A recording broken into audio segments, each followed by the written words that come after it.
Assalomu alaykum.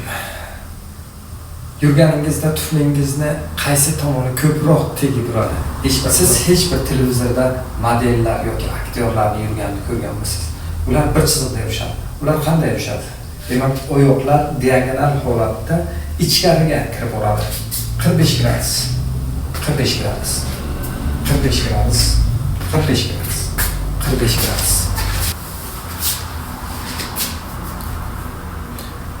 Tuflining tashqi tomoni ko'proq tegib yurar ekan.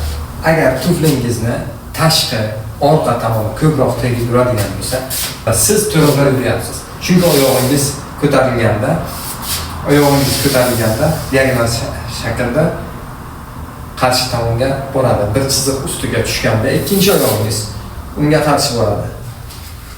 Ikkinchi oyog'ingiz unga qarshi boradi. Shunda bizni oyog'imiz qo'ygan paytimizda tegadigan joy oxiri orqa tashqi tomoni bo'ladi. Ichki tomoni, ichki old tomoni bosh barmoq osti yelanayotgan bo'lsa, bilingki sizning oyog'ingiz O shaklidagi oyoqqa aylanyapti. Ya'ni bu noto'g'ri odat. Oyoq barmoqlarimiz ichki tomonga buklangan holatda yurishda oyog'imizni old tomoni ko'proq tegib yuradi. Bu ko'rsatgan yurishlarimda har birida qaysi joylari tuflimizni ko'proq tegyapti? Javoblaringizni kommentariyada qoldiring.